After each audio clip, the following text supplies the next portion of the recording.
लेकिन ननद जी, आज हमारा सुहागरात है, आज भी आप लोग इसी कमरे में सोएंगे क्या? अरे आप और भैया सुहागरात बिस्तर पर मनाएंगे ना, हम तो नीचे सोएंगे, फिर क्या दिक्कत? ये बोलकर अंकिता और अमृता के सास ससुर उसी कमरे में सो गए। बिस्तर पर अमृता और उसका पति अनिल सो गया। अमृता सोचने लगी, मैं क्यों भाग आई अपने घर से? अब सुहागरात भी सबके साथ मनानी पड़ रही है। ये कैसी जिंदगी है मेरी।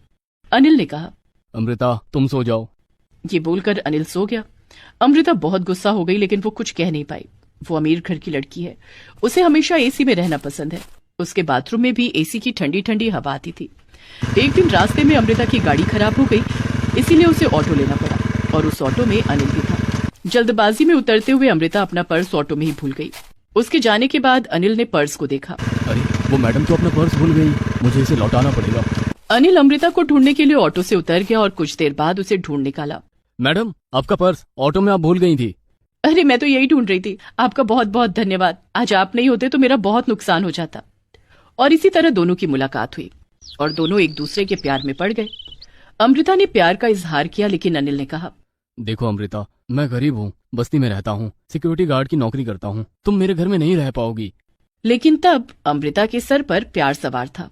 उसने कहा, मैं तुम्हारे साथ जहन्नुम में भी रह लूंगी, बस तुम मुझसे शादी कर लो। मेरे घर वाले तुम्हें कभी स्वीकार नहीं करेंगे। मैं कल भाग कर आऊंगी और हम दोनों शादी कर लेंगे। प्लान के मुताबिक अमृता भाग आई और दोनों ने शादी भी कर ली। अमृता अनिल के घर आई। आओ बहू, बैठो। असल में इस घर में एक ही कमरा है और एक ही पंखा है। हम सभी यहाँ मिलजुल कर रहते हैं। कोई बात नहीं, मैं भी रह लूंगी। अब कह रही हो, लेकिन कुछ दिन रहने के बाद भाग मत जाना भाभी। सभी हंसने लगे और रात को सभी उसी कमरे में पंखे के नीचे सो गए। गर्मी बहुत थी और अमृता अपनी जिंदगी में पहली बार रात को बिना एसी के बिता रही थी। अब उसे प्यार की कीमत समझ में आने लगी। क्या घंटा प्यार, इससे अच्छा मैं अपने माता पिता की पसंद से ही शादी कर लेती। अमृता को नींद नहीं आई। उसने सुबह अनिल से कहा, अनिल मुझे एसी के बिना रहने की आदत नहीं है, मुझे एसी चाहिए, एक एसी खरीदो ना। ये क्या कह रही हो अमृता? एसी की जितनी कीमत है उससे आधी मेरी सैलरी है, वो भी घर चलाते हुए खत्म हो जाती है। मैं एसी कहाँ से लाऊंगा?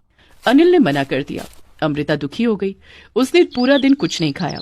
शाम को जब अनिल लौटा तब वो अनिल के साथ झगड़ा करने लगी। अनिल मैं यहाँ ऐसे नहीं रह सकती।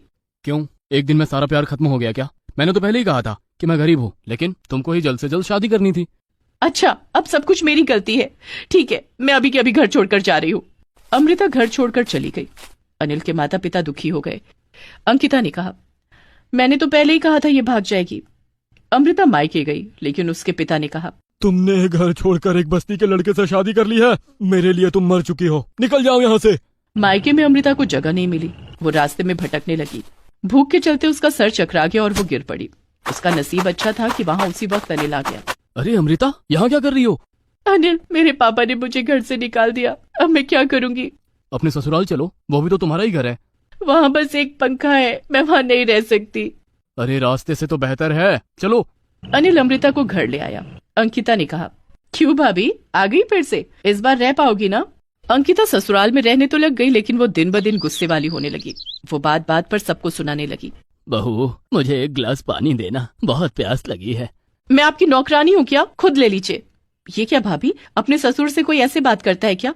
अरे अंकिता, रहने दे, गर्मी से वैसे भी बहू की हालत खराब है।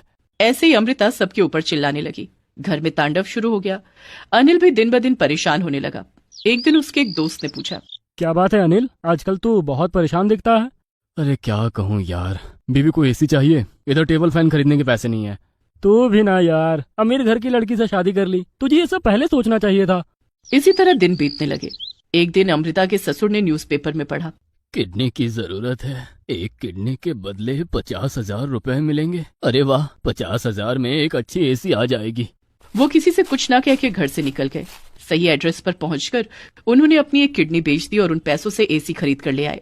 बहू, ये देखो मैं क्या लाया हूँ। अरे वाह, एसी, बहुत बढ़िया। लेकिन पिताजी, आपको पैसा मिला कहाँ से? अरे ये क्या, आपके पेट पर ये निशान कैसा? तब उन्होंने सब कुछ बता दिया। ये सुनकर सभी रोने लगे। क्या आपने किडनी बेच दी? तो क्या हुआ, मैं तो ज्यादा दिन के लिए नहीं हूँ इस धरती पर, उसके बाद हमारी बहू ही तो रहेगी यहाँ, उसके लिए इतना तो मैं कर ही सकता हूँ। ये सुनकर अमृता की आंखों में आंसू आ गए। उसे गिल्ट होने लगा। पिताजी मुझे एसी चाहिए था, लेकिन आपकी किडनी के बदले नहीं। मैं आज ही एसी लौटा दूंगी। अमृता ने एसी लौटा दिया और अपना एक हार भी बेच दिया। उन पैसों से उसके ससुर का ऑपरेशन किया गया और एक किडनी लगवाई गई। मुझे आप लोग इतना प्यार करते हो, यही मेरे लिए बहुत है। मैं खुशी खुशी एक पंखे में रह लूंगी और मेहनत करके खुद से सब कुछ बना लूंगी। बस आप लोग हमेशा मेरे साथ, मेरे पास रहना। अमृता समझ गई कि प्यार ही सबसे कीमती चीज होती है। वो इसके बाद एक ही पंखे में मिलजुल कर रहने लगे। उसने एक नौकरी भी ले ली और उन्हीं पैसों से बड़ा घर बनवाया और सबसे पहले अपने सास ससुर के कमरे में एसी लगवाया। इस तरह सब लोग खुशी खुशी रहने लगे।